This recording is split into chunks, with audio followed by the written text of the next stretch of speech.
ፕሮቴስታንቶች የአውሮፓ ፕሮቴስታንቶች በተለይም ማለት ነው የኛዎቹ ብዙም የሚረዱት ነገር ያለ አይመስለኝም። የአውሮፓዎቹ ፕሮቴስታንትና የጣና ገዳማት ማለት ልክ አይሁዶችና የአክሱም ጽዮን እንደማለት ነው ብላችሁ አስቡት። አይሁዶቹ ታቦተ ጽዮንንና ድንግል ማርያምን ክደዋል። ታቦተ ጽዮን አማናዊት ለሆነችው ለጽዮን ለድንግል ማርያም ምሳሌ ናት። በላይዋ ላይ የተጻፉት 10ቱ ቃላት ደግሞ የእግዚአብሔር ቃል ለሚባለው ለክርስቶስ ምሳሌ ነች ወይም ምሳሌዎች ናቸው። ግን ክርስቶስንም ድንግል ማርያምንም አይሁዶቹ ክደዋል። ስለካዱም ነው እንግዲህ ክርስቶስን አሳልፎ ሰጥቶ ለማሰቀል የበቁት። የድንግል ማርያምንም ድንግልናዋን፣ ክብሯን፣ ንግስትነቷን አይረዱም፣ አይፈልጉም፣ አይቀበሏትም። እንደ ማንኛውም ተራ ሰው ናት ነው የሚሉት። ልክ እንደ ፕሮቴስታንቶች አይነት አገላለጽ ነው የሚጠቀሙት። ከዛም ግን የባሰ አገላለጽን ይጠቀማሉ። በእነሱ እምነት ውስጥ ከሕግ በወጣ መልክ የወለደች እንደሆነች አድርገው ደስ በማይሉ አገላለጾችና እይታዎች ነው የሚመለከቷት ቅድስት ድንግል ማርያምን። እንደዛም ሆኖ ግን የአክሱም ጽዮን ቤተክርስቲያን ያለችውን ታቦት ወይንም አለች የሚባለውን ጽላተ ሙሴን ይፈልጓታል እና በዚያ ፍለጋም ደግሞ ብዙ ታሪካዊ ነገሮች አሉ። ብዙ የተጻፉ፣ የተደረጉ፣ የተወሩ፣ የተነገሩ ነገሮች አሉ። እነዛን ነገሮች በሙሉ ታውቋቸዋላችሁ። ጣና ገዳማትና የአውሮፓ ፕሮቴስታንቶች በተለይ የእንግሊዝ ፕሮቴስታንቶችም እንደዛው የራሳቸው ደግሞ አካሄድ አላቸው። እንግሊዝ በነገራችን ላይ ሁሉንም ካርታ ነው የምትጫወተው። በእስልምናውም በኩል፣ በካቶሊክነቱም በኩል፣ በፕሮቴስታንትነቱም በኩል አንግሊካን ቸርች በምትለው ማለት ነው። ኦርቶዶክስና ልትልም ያምራታል። በአይሁድነቱም በጽዮናዊነቱም በኩል በሁሉም በኩል ቀድሞ ለመገኘትና የሁሉ ታሪክ ከሷ እንደጀመረ ለማስመሰል ትፈልጋለች።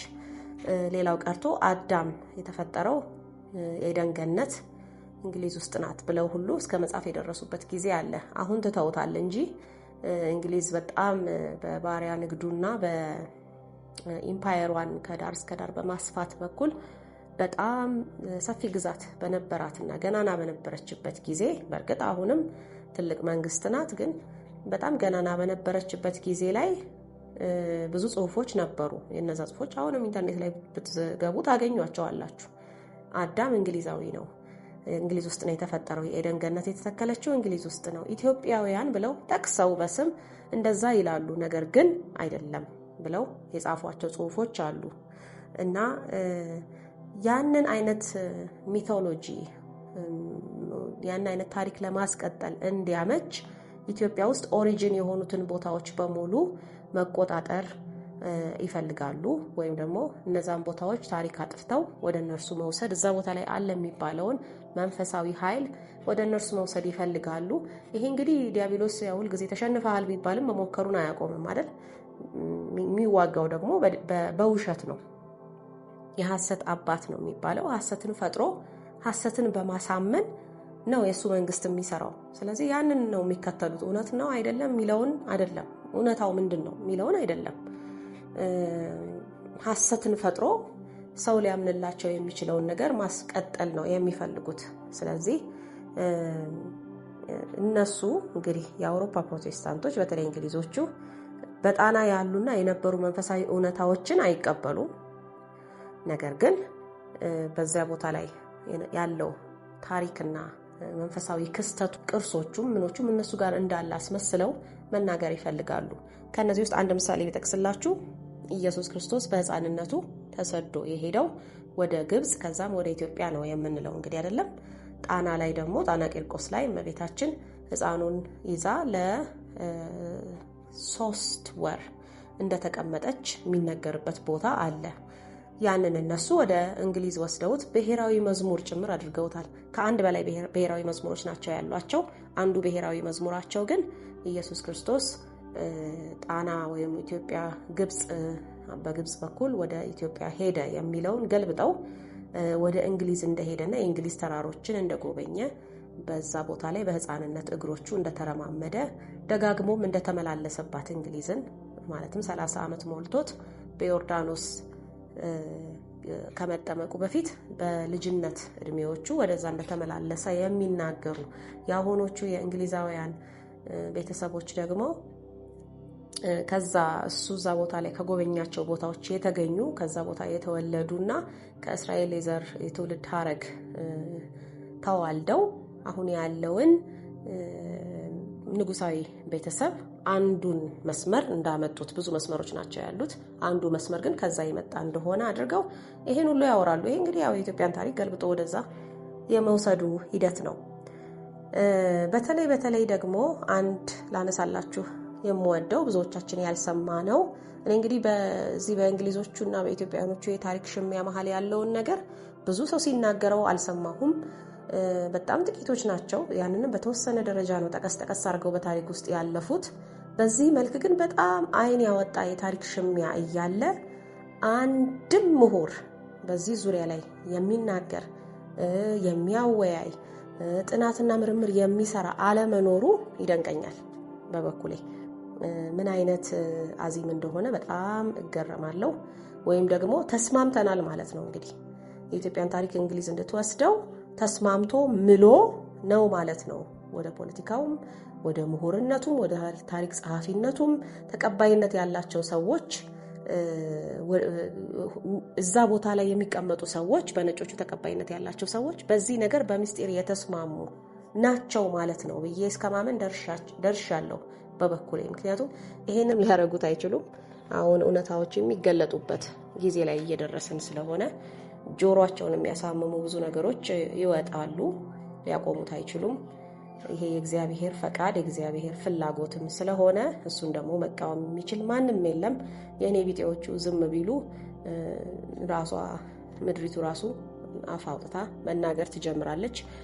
እሷም ዝም ብትል ደግሞ ራሳቸው ይሄን የሰሩት እየተከለፈለፉ እየመጡ ያሳዩናል ማለት ነው። እንግዲህ ምን እንደፈለጉ ማንዣበባቸውንና እንትን መስራታቸውን ሴራ መስራታቸውን ስለማያቆሙ ልክ እዚህ ጋር ብር ጠፍቶብኝ ነበር አይታቸዋል ሲባል የምን 10 ብር እንዳለው ሌባው ማለት ነው። እንግዲህ 10 ብር እንዳነሳም ሳይጠየቅ 10 ብር ነው የጠፋው ተብሎ ሳይነገረው እዚህ ጋር ዕቃ ጠፍቶብኛል ሲባል የምን 10 ብር ብሎ ቀድሞ እንደሚናገረው እንደዛው እንግዲህ ጥፋት ያጠፉ አካላት በሙሉ ከውጭም ከውስጥም ያሉ የምን 10 ብር እያሉ ብቅ እያሉ በእነሱ ዙሪያ ያለውን ነገር ማጋለጣቸው አይቀርም እና የእውነት ሰዓት ስለሆነ ነው እንግዲህ እንደዚህ አይነት የተፋፋመና ሁልጊዜ ዜና የማያጣው ነገር የሆነው የኢትዮጵያ ጉዳይ ከቅርብ ጊዜ ወዲህ ማለት ነው።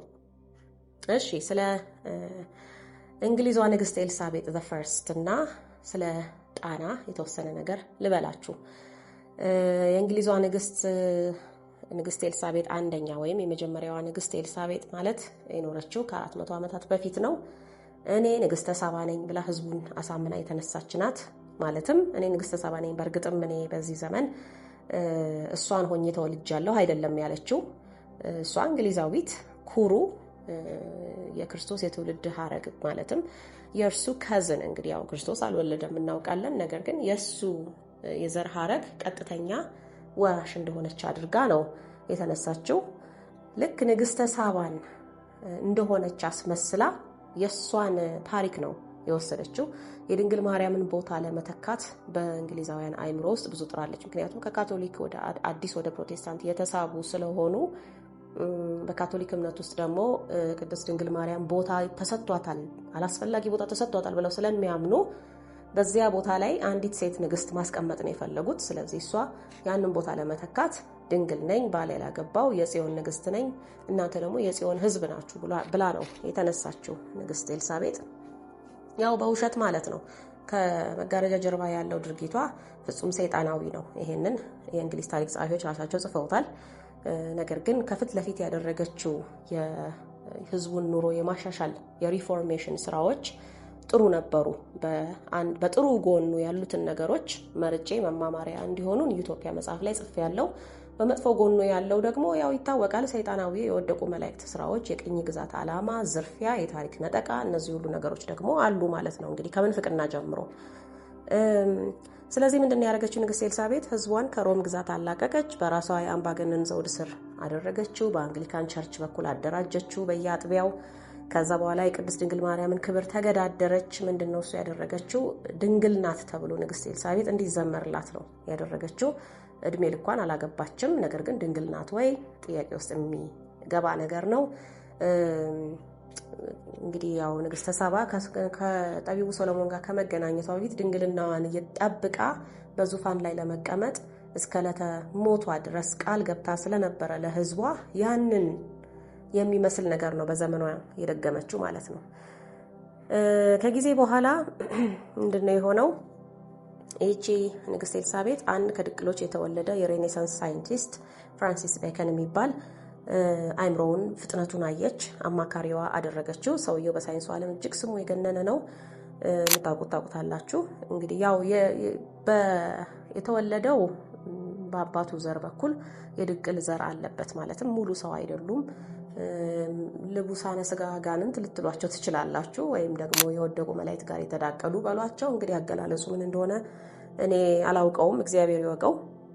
ነገር ግን የወደቁት መላእክትን ጥበብና ፍልስፍና በጣም ይወድ ነበረ። ከጊዜ በኋላ ይሄ ሰው የተረዳው ምንድነው? ኢትዮጵያ በጣም ለየት ያለ የክርስትና ታሪክ እንዳላት፣ እውነተኛው ጥበብ፣ እውነተኛው ፍልስፍና እነሱ የሚያወሩት ፍልስፍና ሳይሆን ሌላ እንደሆነ፣ ሌላ ታሪክ እንዳለ፣ ከባድ የሆነ መንፈሳዊ ኃይል ኢትዮጵያ ላይ እንዳለ ይሄንን ተረድቷል። እንደገና ከስነ ፍጥረት ጋር ተያይዞ ይሄ ሰው ናቹራል ፊሎሶፈር ስለሆነ ወይም ስለነበረ በሳይንሱ ዓለም ከፍተኛ ቦታ ያለው ምሁርም ስለነበረ ስለ ስነ ፍጥረት እጅግ በጣም ጊዜ ሰጥቶ ይመራመር ነበረ። ያንን ደግሞ በመናፍስትም ኃይል ጭምር፣ ማለትም አዳም ሲፈጠር፣ አዳም ከመፈጠሩም በፊት ምድር ስትፈጠር፣ ፀሐይ፣ ጨረቃ፣ ከዋክብት ሲፈጠሩ፣ እጽዋት፣ አዝርዕት ሲፈጠሩ፣ አራዊት፣ እንስሳት፣ አዋፍ፣ አሳዎች ሲፈጠሩ፣ እነዚህ በሙሉ ሲፈጠሩ የነበረውን ሂደትና በምን ካቴጎሪ ወይንም ክላሲፊኬሽን እንደተፈጠሩ እንዲያስረዱት መላእክት ይፈልግ ነበረ። ያንን ነው ሳይንስ ብሎ በዚህ በላይፍ ሳይንስ በኩል ለእንግሊዝ የእውቀት መሰረት እንዲሆንላት የፈለገው። ያንን ደግሞ እንግዲህ እሱ በዛ ዘመን አልነበረም፣ አንድ ሰው ነው። ስለዚህ እገዛ የፈለገው ከቅዱሳን መላእክት ነበረ። ቢሆንም ቅዱሳን መላእክትን ደግሞ ለማግኘት ትህትና ያስፈልጋል። ስንፈልግ አያማልዱም እያልን ስንፈልግ ተራ ፍጥረታት ናቸው እያልን እያላገጥን በፕሮቴስታንት እምነት ውስጥ ሆነን ልናገኛቸው ወይንም ሊረዱን እውቀትን ሊገልጹልን አይችሉም። ለሄኖክ እንደገለጸለት ቅዱስ ዑራኤል ለዚህ ለፍራንሲስ ቤከን ሊገልጽለት አይችልም። ምክንያቱም ትህትና፣ ፍቅር፣ ክብር ያስፈልጋል ለቅዱሳን መላእክት ጥበብን፣ እውቀትን እንዲገልጹልን። ስለዚህ ያደረገው ምንድነው? ወደ አባቶቹ ዘመዶች ወደ ወደቁት መላእክት ጎራ ሄደ ማለት ነው። እነሱ እንዲረዱት እውቀትን እንዲገልጹለት። እነሱ ደግሞ ያው እንግዲህ የኔቸር ሜሞሪ በዲኤንኤያቸው ውስጥ ስላለ እነሱም የስነ ፍጥረት አካል ስለሆኑ ከሰው ልጅ በፊትም የተፈጠሩ ስለሆኑ እነዚህን ነገሮች አንዳንድ ነገሮች ይገልጹለት ጀመረ። ከሁሉም በላይ ግን እሱ በጣም የሚያረካኝ ብሎ ያሰበው ምንድነው? መናፍስትን ሉሲፈርን ራሱ ወደ ኢትዮጵያ እየላከ መሰለል፣ መረጃ ሰብስቦ እንዲመጣ ማድረግ። ግን ያ የሚገርማችሁ ነገር የተቆራረጠ መረጃ ነው የሆነበት። ምክንያቱም እዚህ ያለው ጸሎት፣ እዚህ ያለው የቅዱሳን አባቶች፣ እዚህ ያለው የቅዱሳን መላእክት ጥበቃ የሚያስደፍረው አልሆነም። ቢሆንም ግን የቻለውን ያህል አንዣቦ ሰልሎ እውነት የመሰለውን ነገር ቆራርጦ ሲነገር የሰማውንም በስብከት ሊሆን ይችላል እነዛን ነገሮች ሰልሎ ይመለስ ነበር። በተለይ ያ የተላከ መንፈስ ይመጣ የነበረው ወደ ጣና ገዳማት ነበረ።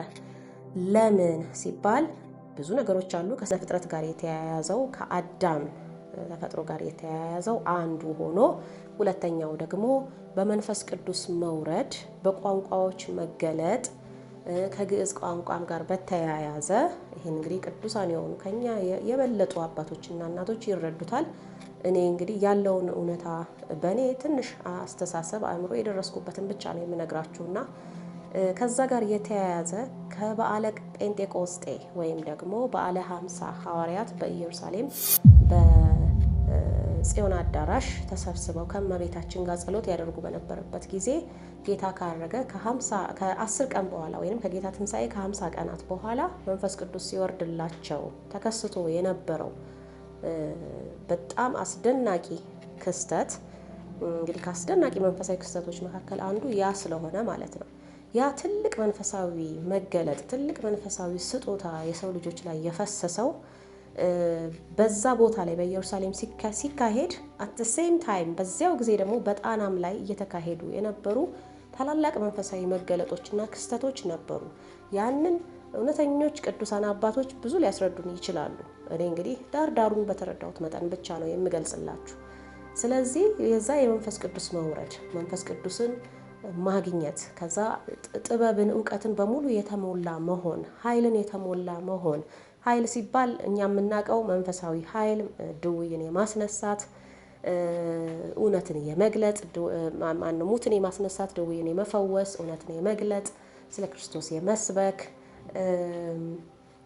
በማታለል ወይንም በማጭበርበር ሳይሆን በእውነት የእግዚአብሔርን ኃይል በማሳየት እንደ ሐዋርያት ጥቡዕ ሆኖ እስከ ሰማዕትነት ጭምር የደረሰ ብርታትን መጎናጸፍና ሁሉንም ነገር ያለፈውንም የሚመጣውንም በመንፈስ ቅዱስ ገላጭነት መመርመር፣ የሰውን ልቦና የዓለምን ስነ ፍጥረትም ሊሆን ይችላል በዓለም ፍጻሜ እስከሚሆኑት ነገሮች የወደፊቱንም የሰማይንም የምድርንም ምስጢር የመረዳት። ይሄ ነው እንግዲህ የመንፈስ ቅዱስ ስጦታ። የሰዎችን ቋንቋ በየትኛው ቋንቋ ቢናገሩ የመረዳት ልሳን የሚባለው ማለት ነው። ይሄንን ኃይል እጅግ አብዝቶ እንግዲህ ተመኝቶት ስለነበር ይሄ ሰው እንግዲህ ፍራንሲስ ቤከን ብቸኛው ሰው አይደለም ይሄን ሲመኝ።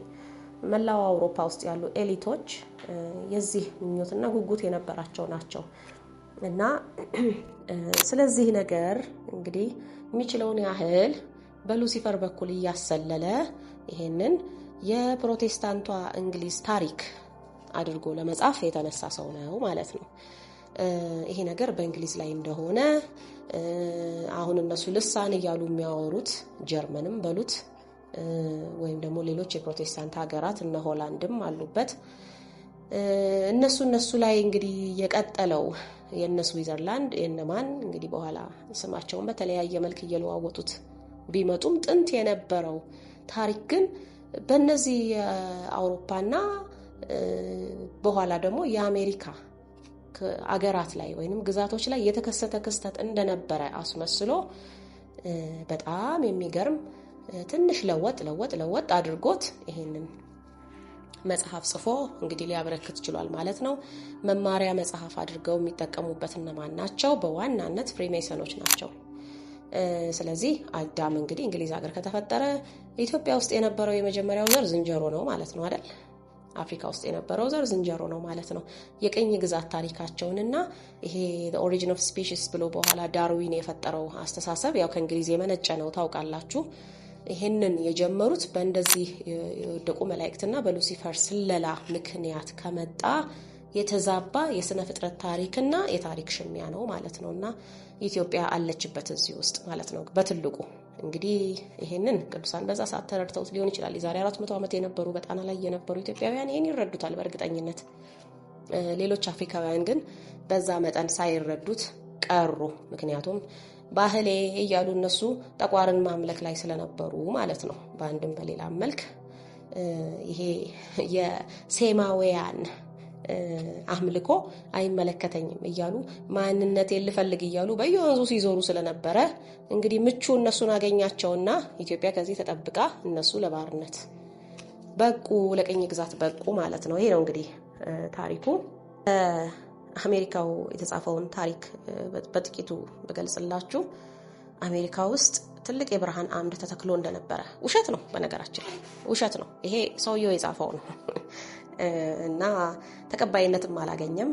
በሃይማኖተኞቹ በውስጥ በኩል ተቀባይነት አለው፣ በፍሪሜሰኖቹ በኩል። ተራው የአሜሪካ ፕሮቴስታንት ግን ይሄንን አያውቅምም አይቀበልምም። ፍሪሜሰኖቹ ከላይ ያሉት ግን በአመራር ደረጃ ያሉት እና ካቶሊኮቹ ይሄንን ይቀበሉታል። እና ብርሃን ወርዶ እንደነበረ በተለየ ቋንቋ ያወሩ እንደነበረ ያ ብርሃን ደግሞ ፍጹም በቃ የተለየ እንደሆነ ከዚያን ጊዜ ጀምሮ እንግዲህ አሜሪካ ውስጥ ክርስትና እምነት እንደነበረ አድርገው ያወራሉ። እንግዲህ የዛን ጊዜ ክርስትና ከነበረ ታዲያ የዛሬ 400 ዓመት ለምንድን ነው አሜሪካ ከኔቲቭ ኢንዲያኖች እንደ አዲስ ከነሱ እጅ ተነጥቃ መመስረት ያስፈልጋት? ለምንድን ነው? የዛን ያህል ዓመት የት ነበረ ታዲያ ክርስትና? ዛፉ ላይ ነው ወይንስ አፈሩ ላይ ነው የነበረው? ኔቲቭ ኢንዲያኖችስ መቼ ነው የካዱት ሲባል ምንም የተሟላ ቲዮሪ ስለሌላቸው እንዲሁ ተንከራፎ ነገሩ ሊያበቃ ችሏል ማለት ነው። ለዛ ነው እንግዲህ የሰጠመች እዚህ ጋር አንድ የሰጠመች ደሴት አለችን፣ አትላንቲስ ትባላለች፣ የጠፋች ከተማ ምናምን ያሉ ለመዘባረቅ የተገደዱት በዛ ምክንያት ነው ማለት ነው። ቅርብ ጊዜ ላይ እንግዲህ አሁን ይሄ የነሱ ፕሮፓጋንዳ ስላልተሳካ ተስፋ ያደረጉትም ደግሞ የዛሬ 400 ዓመት ወይም ከዛ በፊት የነበረው የግራኝ ወረራ ከዛ በኋላም ደግሞ የነበረው የእርስ በርስ ግጭት በካቶሊክ ምክንያት የተነሳው በአጼ ሱስንዮስ ጊዜ የተነሳው ጎንደር ላይ የተነሳው ግጭት የኦርቶዶክስ ቤተክርስቲያንን እና ታሪኳን ደብዛውን ያጠፋልናል፣ እኛም እንደ ልባችን መዝረፍ እንችላለን ብለው አምነው ስለነበረ ለዛ ነበር በጣም አስፋፍተው ይሄንን ነገር በዚያ ጊዜ ያካሂዱ የነበረው። በቃ አበቃላት ኢትዮጵያ ብለው ደስ ብሏቸው ስለነበረ። ነገር ግን እነሱ እንዳሰቡት ሳይሆን ቀርቶ ኢትዮጵያ አንሰራራች፣ ቀጠለች።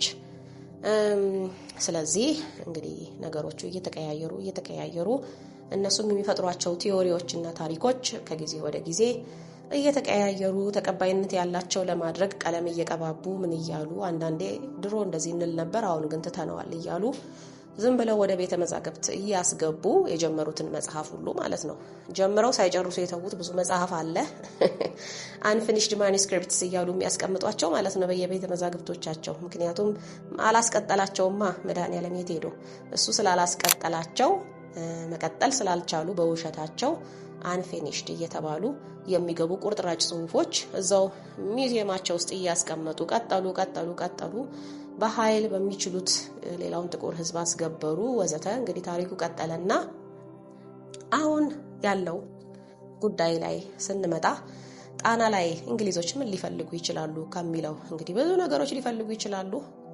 አንድ ልጠቁማችሁ የምችለው ነገር እኔ ምንድነው አንደኛ ከስነ ፍጥረት ጋር የተያያዙ መጽሐፍትን ሊፈልጉ ይችላሉ። ምክንያቱም አለ ተብሎ ስለሚታመን እውነተኛው የዓለም ታሪክና እውነተኛው የስነ ፍጥረት ታሪክ እዛ ነው ያለው ተብሎ ስለሚታመን ይሄንን ሊፈልጉ ይችላሉ።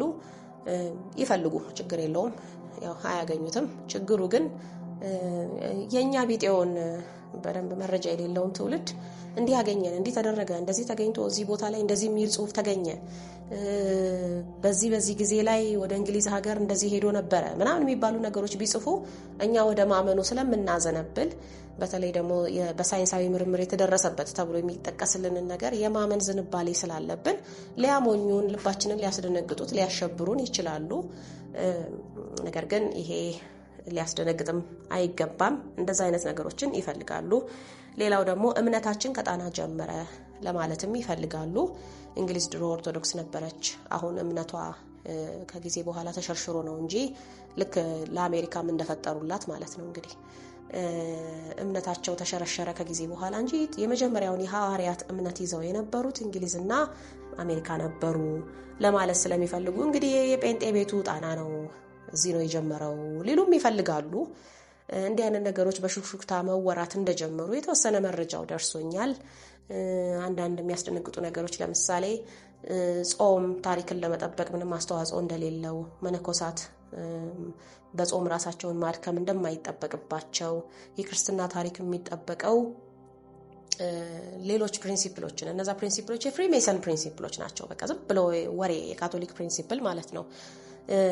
በመከባበር በመቻቻል የሌላውንም እምነት በመቀበል ምናምን የሚባል የኢኩሜኒዝም ስብከት የለም። እንደዛ አይነት ነገሮችን በመዘበራረቅ ይሄንን አእምሮን አስፍቶ እንደዚህ በማወቅና በመማር ነው እንጂ በመጾም በመስገድ ራስን ስጋን በማድከም ታሪክ አይጠበቅም። እንደውም ራሳችሁን ለበሽታ አጋልጣችሁ በመስጠት በህመም እንድትሞቱና ቦታው ታሪክ እየተዘነጋ እንዲመጣ እንግዲህ አሁን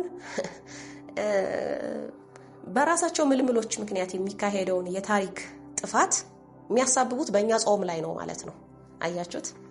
እናንተ ስለምትጾሙ፣ ራሳችሁን ስለምታደክሙ፣ ገንዘብ ስለማትሰበስቡ፣ ሀብት ስላላፈራችሁ ወዘተ ድሃ ስለሆናችሁ እንዲያርጋችሁ መጠበቅ አልቻላችሁም ለማለት ይሄንን እንግዲህ ገለባብጠው ለማስተማር ነው አንድም የሚፈልጉት እዛ ቦታ ላይ። ለዚህ ደግሞ ቀኝ እጅ ሆነው እያገለገሏቸው ያሉት ኢትዮጵያውያን ካቶሊኮች ናቸው። ይሄ እውነት ነው። አሁንም እየተካሄደ ነው። ብዙ ጊዜ በአጼ ሱስንዮስ ጊዜ የነበረውን ብቻ አውርቶ የማለፍ አባዜ ያለብን፣ ግን አሁንም ብዙ ወንጀል እየተሰራ ነው። ለምንድን ነው የማናስተውለው? እኛ ኢትዮጵያውያን ለምንድን ነው በራሳችን ላይ ጠላት ሆነን የተነሳ ነው የሚለውን ነገር ማሰብ አለባቸው። በእምነቶች መካከል ስላለ መቻቻልና መከባበር ከመወራቱ በፊት ሁሉም ሰው ምን እየሰራው ነው ብሎ ራሱን መጠየቅ አለበት። መቻቻል፣ መከባበር፣ ፍቅር የሚባለው ነገር እስከ ህይወት መስዋዕትነት የሚደርስ ጭምር ነው። አንዱ ለሌላው በፍቅር ሊያደርገው የሚገባው ነገር ገደብ የለውም። እግዚአብሔር ለሰው ልጆች ሲል በመስቀል ላይ ተሰቅሏል። የፍቅርን ጥግ አሳይቶናል። እኛም ደግሞ ፍቅርን፣ መከባበርን ስናነሳ ትንሽ እየፈራን ሊሆን ይገባል። ያንን ነገር የምናነሳው በዚህ ጋር የፈለግነውን ነገር እያደረግን በዚህ ጋር ደግሞ እንከባበር፣ እንዋደድ፣ እንደናነቅ የሚባለው ነገር ፍርድ ያመጣል፣ ከባድ ፍርድን ያመጣልና እውነተኞች ሆኖ ለመገኘት ማሰብ ቢጀምሩ በጣም ጥሩ ነው። ኢትዮጵያውያን ፕሮቴስታንቶች፣ ኢትዮጵያውያን ካቶሊኮች እንዲሁም ኢትዮጵያውያን ሙስሊሞች። እንግዲህ የቆሪጡ ስለላ ቀጥሏል ማለት ነው። በተለይ ደግሞ ስለ ኢትዮጵያ ድንቅ ታሪኮች፣ የቀደሙ ታሪኮች በሚነገርበት ጊዜ ዘሎ ለመቃወምና ኢትዮጵያም እንደሌላው አገር ናት፣ እኛ ሀገራችን በሰማይ ነው፣ ስለ ምድራዊ አገር ታሪክ አታውሩ የምትሉ የኦርቶዶክስ ተዋህዶ መምህራን እጅግ በጣም ጥንቃቄ አድርጉ። የነገሮች ተባባሪ አትሁኑ። ራሳችሁን ለፍርድ አመቻችታችሁ አትስጡ። ከእግዚአብሔር ሊደረግላችሁ ይችል የነበረውን ባለሟልነት ጸጋ በገዛ እጃችሁ አትከልክሉ ለማለት እወዳለሁ።